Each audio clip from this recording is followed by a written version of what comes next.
Hello and welcome. This is Paragon RG.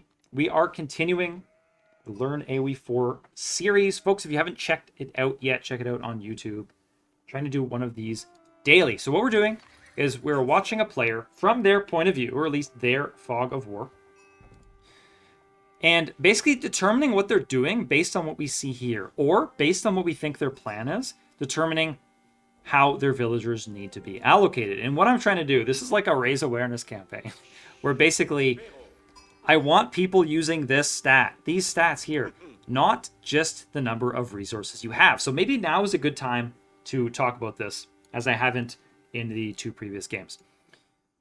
There are two, so these are two very different stats, right? Your current resource total and the number of villagers on each resource. So this represents the now, right? This is like, think of it as kind of like a constant. That's your current figure. This is the velocity of the figure on the left. Okay, so it's entirely possible to have like 2,000 gold in the bank, but let's say 5 villagers here. Why? Because you saw you had too much food, so you pulled all your villagers off of food, and now you don't have enough villagers on food. Okay, so obviously this is hard to manage, and this is why RTS is difficult, because especially Age of Empires with 4 resources. Because managing these things is hard, especially when resources run out, and then you have to start moving villagers around, and then these counts start changing, and you may not remember what villagers used to be doing. So, imagine one of these depletes, and you don't remember if it was stone or gold. I think this happened a lot more in AoE2, where it was maybe less clear. You just see a group of villagers, and like, I don't know what you used to be doing, but you're not doing anything now. So one way to reset when that happens, when you see a bunch of idle villagers, is you quickly think, so what am I planning on doing? What am I currently doing, or what am I doing in the next phase? So maybe your current plan is something like, I'm trying to hit Castle Age. Okay, I need food and gold. Then you check this number here. How am my food and gold doing? And then you check. You need to you need to compare that with this number. Does it make sense to get what you need? Because maybe it's like, oh yeah, I need twice as much gold, but most of your villagers are on food, and so by the time you click to Castle Age, you have 2,000 food in the bank instead of 1,200. Right? So you don't want that situation. You want things to be relatively balanced, and it doesn't have to be perfect. But there are really good heuristics in AoE4 to do this. I've talked about this a little bit in a previous game, but the simplest is that it's really easy to predict what things cost in AoE4 based on what you're doing. So, okay, basically, is it an upgrade? Then it needs gold. And another resource. Maybe it's stone, maybe it's wood or something like that. Is it a siege unit? Then it's wood and gold. Is it a unit that, like, breathes? Like, not a siege unit? Whether it's a villager or a unit or whatever, then it generally needs food, plus probably something else. Villagers are the only ones that need only food, I believe. Okay, so if your plan is knights, well, you're going to need food and gold. Why? Because knights are consider them a high tier unit. So higher tier units tend to need gold. Lower tier units tend to need wood, right? So food, gold, food, wood. So that's basically it. Am I going knights? Make sure these two numbers are high. That's it, right? So we'll come back to that in a minute. And then, of course, over time, you can develop, once you're actually looking at these numbers, you can try to develop like heuristics for, okay, I have 3 stables. Around how many do I need on here? Oh, I need some buffer. That means, whatever, 24 on food and 16 on gold or something. Maybe that allows you to do villagers and pure knight with 3 stable. However those numbers work out. You can't form those heuristics unless you are looking at these numbers. So the Raise Awareness campaign continues. Now let's look a little bit. So I actually don't watch much Avidoge, and I don't know who he is. I'm assuming he is he's obviously up there in the ladder, but I'm assuming, let's just confirm. So knights are coming out here for Avidoge. Archer range, so pretty standard. We have French versus Abbasid Dynasty, Avidoge versus Zalami. So I'm going to close this from now on here. Let me just get caught up real quick. So Angel made up an old English name and made a 99 to not have numbers. Respect. I respect those old, especially like old video game names. Zalami, low APM. Most forget he's not a career RTS player. Can still compete with those that have been for many years. Zalami is an Apex Pro. Yeah, no, for the record, when I say Zalami is a slow player, which I was talking about in the last game, that is not like an insult in any way. I am not a particularly fast player. I try, but I actually try too hard. So I make stupider decisions because I'm focusing on playing too fast. So I think there's a balance to be found, which is different for every person, where you want to be a basically you want to find the APM that makes sense for you, where you're not crazy stressed and can still make reasonable decisions. Knight will barely get away without taking a hit. Look at this, so cheeky. Still kills a villager despite 2 spearmen being here. Let's take a look at the villager allocation. 8 food, 7 gold. So that tells us something, right? And in this case, we know he's adding knights. So it could be as simple as that. And actually 10 on wood. That's a lot of wood. So that must be, what, more production buildings? Could be outposts. Could be a bunch of different things, I guess. Quite a few scouts out now. Is he going for professional scouts? I don't see a lot of it anymore. He is. Okay. So needed that gold for professional scouts. Looks like the number on wood is starting to drop here. So again, focusing mostly on how players are managing their villagers rather than something like map control or microing intelligently and stuff like that. Something I think is important to note as well. I was talking earlier about the resources run out. Pretty cool. If you just click this, it jumps to villagers on that resource, and there's a hotkey you can set up as well. So you can jump around like, oh wait, where are my gold villagers or something like that? Where are my wood villagers? And you can sometimes find, oh my god, like imagine this ran out and they're walking all the way over here. One easy way to find that is just like do some quick checks. Just click a few times and it's gonna, I don't know if it iterates through them in some order or randomly picks them. Hopefully it's random, and that way you can kind of spot where are my villagers right now and what are they doing. We see another archery range coming up. Really standard French play here. Chivalry finishes now as well. Yeah, Zalami is super impressive. I was a fan of Zalami. Basically, the reason why I got onto him was, for one thing, he has a public match history, which a lot of players do not. He was the top player, which of course a lot of players are not. And I was looking for players that were playing Delhi at a time when Delhi was really suffering. And then I found this guy who was playing only Delhi. And I was like, what? And he's winning? So I followed Zalami for a while, and now when I can, I try to watch his matches. We see another blacksmith. So look at how low these resources are. The one exception here is gold. Has stopped producing knights, but that might just be because of not enough food. I'm not positive yet. So we need to figure out what Avidoge's plan is in order to properly gauge. Okay, so there is another knight coming out now. Is a little bit house blocked. Is working on that. Should be okay. And we'll need the gold for upgrades as well. Has one melee attack upgrade. Wouldn't be surprised to see the ranged armor upgrade coming in as well. And we take a look at, while we're at it, we'll take a look at these resource costs as well, right? So wood and gold for... Oh, interesting. I never actually noticed this. So it's wood. So it's food and gold for the melee upgrades. It's wood and gold for the ranged upgrades, and wood and gold for these other two. Okay, so mostly wood and gold. Let's look at some others while we're here. Canted saddles, food and gold. Remember I said, like, basically upgrades are always gold. So the question is, what other resource goes with it? And it's very rarely stone, right? So it's pretty much between food and wood.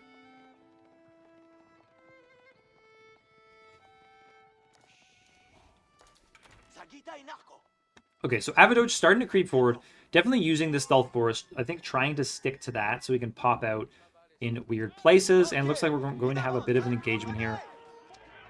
As this is up, keep an eye on these villagers down here. Hopefully, if you are a player and you're not just a viewer, your eyes should be popping down here semi-regularly. Not just to this, but again to these numbers here. So 17 on food now, 15 on wood, and 7 on gold, which looks like it's almost a perfect rate. Gold has been steady, and so I think if Avidoge actually removed any on gold, gold would drop as he added knights. So he's leaving this mostly constant. Keeps 300 gold in the bank, which isn't good, but it's not the worst thing. And in fact, it means you have a little bit of a pool to pull from for upgrades as well. In fact, I really think this gold would empty if he were producing knights regularly. There's no way he is. Right, so knights are 140 food and 100 gold. So that's enough gold that you need a closer to equal number on gold. Although I guess we have to include villagers in that. Okay. Please hold on that analysis. Swinging over here, looking to pull more food under his mill. So you can still see deer carcasses under here. Really good way to get consistent food. I know people are using pro scouts less and less often, but the less often you have to move your villagers from one place to another, or you suddenly run out of food or something like that, the more fluid your economy is going to be. So this lets them keep us. This is adding stability. Think of it that way.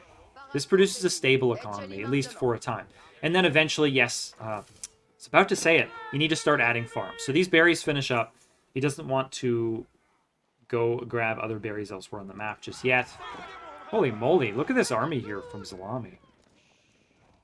Archer adds a camel in there for good measure. Nice to have for that debuff against cavalry, especially knights.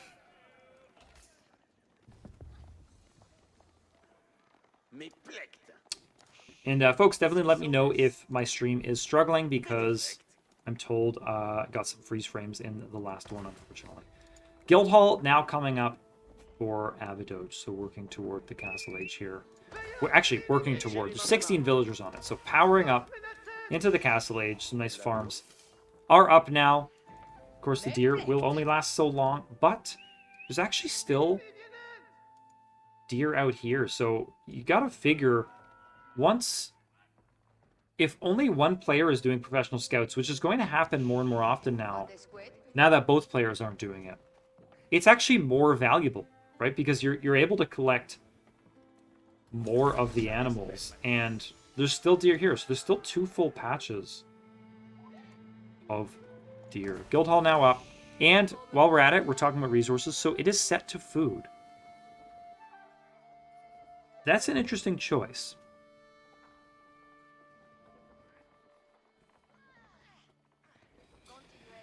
That's interesting, because to me, the resource that generally makes the most sense is gold. And that's not because you need more gold than food. Oh, looks like Zalami has showed up with the army. That's not because you need more gold than food, but because food becomes so stable once you have a farming economy. And he's already on his way to having that. So as long as you have the access to wood, which he does, there's still 2 nice patches here. Food can be very stable. Whereas he's running out of gold in the area. Right? Where's the next closest gold? Oh, there's actually 2 patches here. There's a second one here. Didn't see that one. And then it goes all the way to the bottom of the map. And then all the way here. And of course, there's relics as well. Keep an eye on whether or not that ends up changing to something else. Also, while we're talking about resources, for those of you who don't know how the Guildhall works, what it does is it provides, you can think of it 2 ways. 60 resources per minute initially, and then it's 120 resources per minute, then 180, so every minute you get 60 more resources, and that's divided up into 20 seconds. So it's basically 20 resources every 20 seconds. Eventually it's 40, and then 60, and then 80, and so on. So it does become quite efficient after a time. Yeah, really hard on gold here. Okay, so let's try to figure out what the current plan is. We see more archers. Why don't I... So this is all military buildings. Men-at-arms now. Archer... Yeah, men-at-arms and archers. Interesting. And then his blacksmith... Actually has 2 of the melee attack upgrades already. So quite a few upgrades coming in from Avidoge, and that's probably where a lot of the gold is going. Oh, pardon me. So 250 gold for one of these tier 2 ones. 350 for a tier 3 one. So that definitely adds up. Men-at-arms, veteran archer now. One thing, I mean, this doesn't have to do with the resource allocation, but I do wish it was a little more active on the map. But presumably, just poking around and keeping an eye on this death ball. That's probably all Avidoge cares to do at this moment. But there's no boom, right? There's no second town center, so you'd kind of expect he'd have to be a little more active. Camel Rider, Hardened Spearman. I guess Salami is still in the feudal age. Taking out Salami's ram. Bit of an odd ram, if I'm being honest.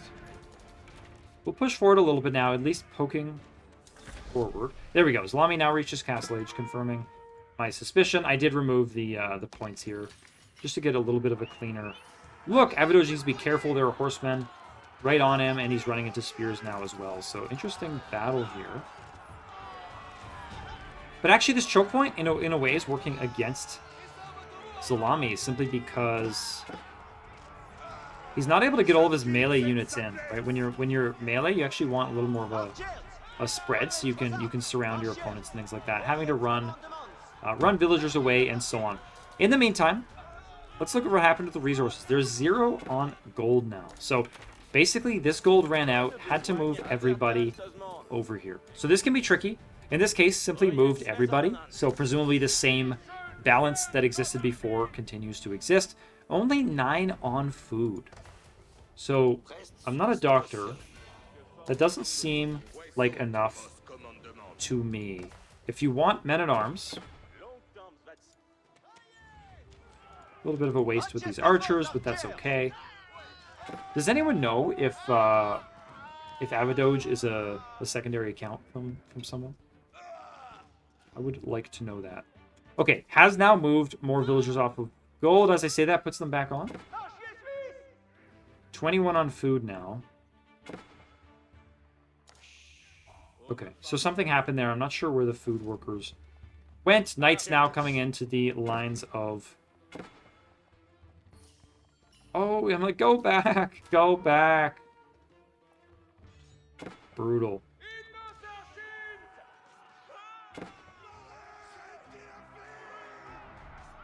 Chasing away Avidoge for now. Now, did we see... Does Salami have... Interesting walling from him, by the way. Just enough to prevent people from, like, lurking in weird places, I guess. Really interesting.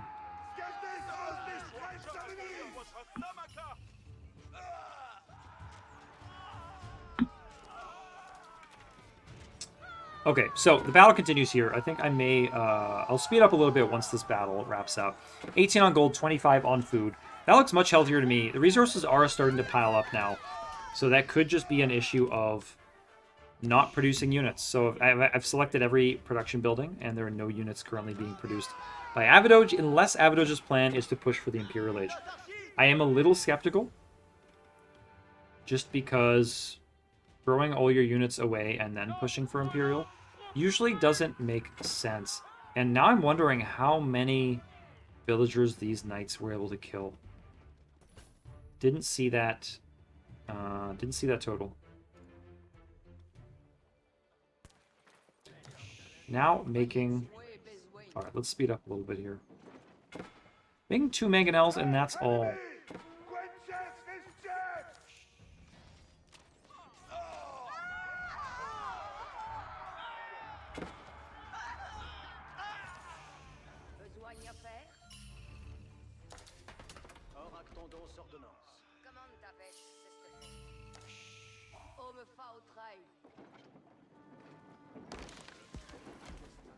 Mangonels are out. Really just trying to keep an... Okay, so lots of units being produced once more, and we should see the resources start to equalize a little bit again. 0 villagers on gold again. I'm assuming this ran out, or he just had to move away from it. Mangonels will go down. Oh, I see. Put up a... captured a couple units. Put up a keep here. Good play here from Avidoge. Needs to protect this area. Nice nice view over the stealth forest. May even range into the sacred site as well.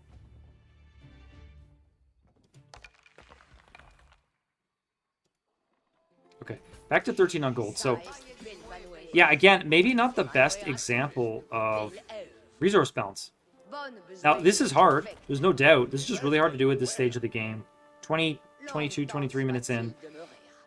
Actually keeping resources balanced is crazy. But if you think about it, if food and gold were swapped, Avidoge could really just click up to Imperial. So let that be motivation to keep your resources balanced. Salami now coming in with Mangonels. Looking tricky.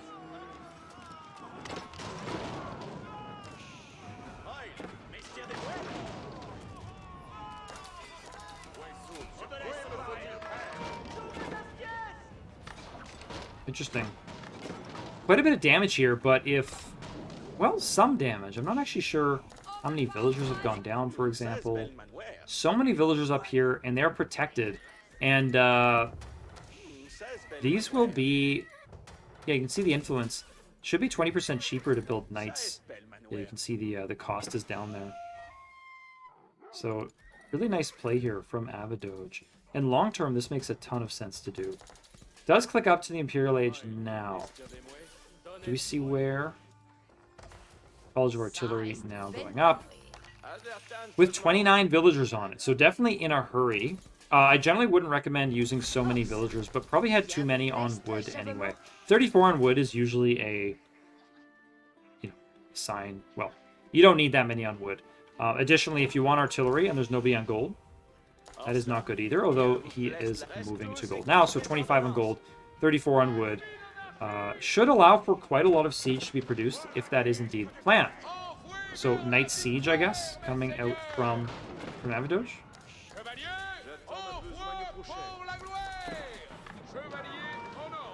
Oof. Units being squashed here. The Knights jump on the Mangonels. They're going to go down so quickly.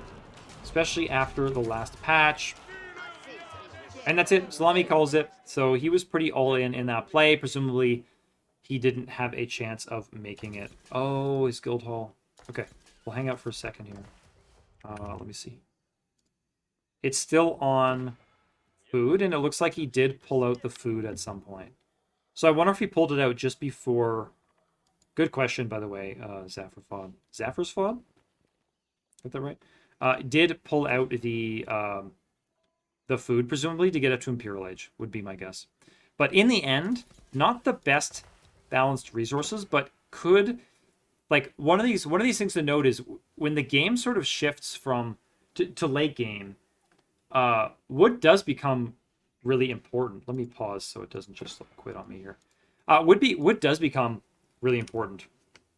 And if you ever have high wood gold, remember all those heuristics I mentioned earlier? You can think, I'm just going to add siege. Like, imagine all you did was look at the resources you had and then build the unit accordingly and keep your resources down. You'd probably still be like top 10% of all players because it's that hard to keep your resources down. The hope, though, is that we actually have a plan. Think about what's coming up next. Move villagers accordingly in some ratio that makes sense, and go from there. Oh, relics. Deary me. You're right. He had all of the relics. I did not account for that at all. I'm a little bit... Oh, I guess he had Castle Age before Zalami. Zalami had that big death ball. Okay. That's a big old oversight on my part. 5 relics accounts for quite a few villagers on gold and may account for some discrepancies we were seeing earlier, for example, when Royal Knights were being produced and there, to me, it didn't seem like there were enough villagers on gold. All right, folks. So this has been a bit of a dive into resource allocation in general. This should be the third part of it, the third game in which I've investigated that. So go ahead and check out the other two if you haven't already. The last three-part series I did was just on map control, and videos are still coming out for that on YouTube. So check me out there, Paragon RG. Thanks for joining me. I'll catch you next time.